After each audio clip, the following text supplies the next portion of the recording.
नमस्कार दोस्तों। आज मैं आपके सामने एक नई कविता लेकर प्रस्तुत हुई हूँ और इसकी भूमिका के रूप में मैं 4 पंक्तियाँ कह करके स्पष्ट करना चाहती हूँ। देवियों की पूजना और रात में दिन रात करते, नित्य प्रति कोख में क्यों मारी जाती बेटियाँ। देवियों की पूजना और रात में दिन रात करते, नित्य प्रति कोख में क्यों मारी जाते बेटियाँ।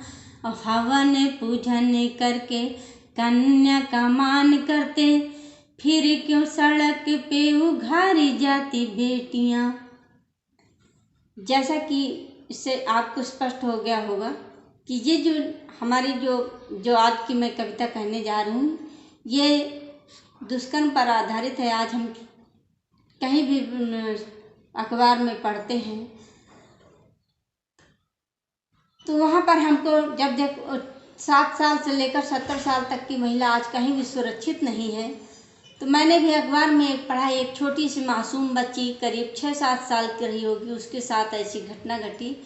उसी को पढ़कर मेरा मन द्रवित हो उठा और मैंने ये कविता लिखा, आपके सामने प्रस्तुत कर रही हूँ। तू मेरी माथे की बिंदिया, तेरे बिन सुनी मेरी अटरिया। तू मेरी माथे की बिंदिया, तेरे बिन सुनी मेरी अटरिया। तेरी पायल की रुंझुन से गमकता था आंगन, तेरी तोतली बोली से नाच उठता था तन मन।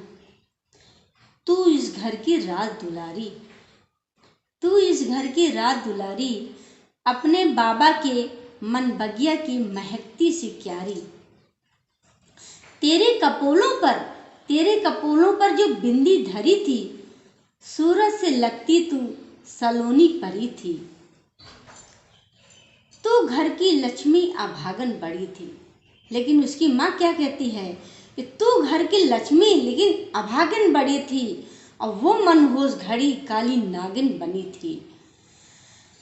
खेला तुझसे जी भर उन पापी दरिंदों ने, खेला तुझसे जी भर उन पापी दरिंदों ने। तेरी चीख पर आंसू बहाए साख के परिंदों ने, तेरी चीख पर आंसू बहाए साख के परिंदों ने। आगे उसकी माँ, थोड़ा सा दुख भी है और उसको रोष भी है। जिसने तेरे शरीर को लहू लुहान किया, क्या उसके घर नहीं होगी कोई ढिया। ये माँ प्रश्न पूछती है, जिसने तेरे शरीर को लहू लुहान किया, क्या उसके घर में नहीं होगी कोई ढिया। क्या उसे नारी ने जना नहीं, क्या उसके गर्भ में भला नहीं। ऐसे कपूत से बेहतर था माँ देती उसका दबा गला। क्या उसे नारी ने जना नहीं, क्या उसके गर्भ में नहीं पला। ऐसे कपूत से बेहतर था माँ देती उसका दबा गला। और नारी बंदनीय है ऐसा पुराणों में लिखा है। हम लोग सभी लोग जानते हैं, यत्र नार्यः पूज्यन्ते रमन्ते तत्र देवता। नारी बंदनीय है ऐसा पुराणों में लिखा है, लेकिन अपनी ही धरोहर से हमने कुछ नहीं सीखा है। जब उसने अपशब्द कहे थे अपनी अस्फुट बोली में, उस भाषा को टाल दिया हमने हंसी ठिठोली में। ये मेरा अपना अनुभव है। अक्सर ऐसा होता है कि हमारा बच्चा बदमाशी करता है, लेकिन उसको हम टाल देते, कहते अरे अभी तो नासमझ है। लेकिन अगर वहीं पर बच्चे को रोक दिया जाए तो काफ़ी कुछ समस्याओं का हल हो सकता है। सीमा में रहना नहीं सिखाया, कहा वो तो सागर है, पर उसकी उत्ताल तरंगे खींचती किसी की चादर है। हम अपने ही लड़कियों को तो बहुत दबाते हैं, लेकिन लड़कों से नहीं कहते हैं। तो उसी पर है, सीमा में रहना नहीं सिखाया, कहा वो तो सागर है, पर उसकी उत्ताल तरंगे खींचती किसी की चादर है। और जब इस तरह की घटना कर देता है तो घर वाले भी उसके लिए जिम्मेदार होते हैं। वो उसका ही जब उसको कहीं कोई परेशानी होती है तो तुरंत दौड़ पड़ते हैं। पहले घर वाले बहरे थे अब अंधे हो गए, अपने कपूत की खातिर दानव बंदे हो गए।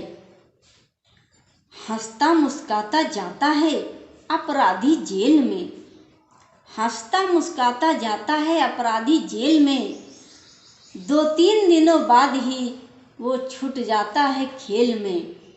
ले दे के धन बल के आधार पर या बाहुबल के आधार पर अपराधी छूट जाता है। ऐसे नीच दुष्कर्मी से हम भय खाते हैं। हमारे समाज में वास्तव में ये लोग बहुत ही डरपोक होते हैं, क्योंकि उनका जी अंदर से डरा हुआ होता है, लेकिन वो पैसे के दम पर आगे बढ़ते हैं। तो हमको इनसे डरना नहीं है। ऐसे नीच दुष्कर्मी से हम भय खाते हैं। आशंका और भय से हम सिहर सिहर जाते हैं। इनको दंडित करने का संकल्प उठाओ तुम, मेरा कहना है, इनको दंडित करने का संकल्प उठाओ तुम। ये मेरा नहीं उसका काम है, न विकल्प अपनाओ। तो हम सोचते हैं अरे हमको क्या करना है, दूसरे से मतलब है। तो इनको दंडित करने का संकल्प उठाओ तुम। ये मेरा नहीं उसका काम है, न विकल्प अपनाओ तुम। एक सीता के हरण से रावण के 10 शीश कटे। हमने ऐसा पढ़ा है, जाना है। एक सीता के हरण से रावण के 10 शीश कटे। यहाँ अनेकों छली गई फिर भी कलेजे नहीं फटे। काट डालो भय की बेड़ी, धार दो शमशीर को। काट डालो भय की बेड़ी, धार दो शमशीर को। उतारो धरा का बोझ अब, बदलो जहां की तस्वीर को। जय।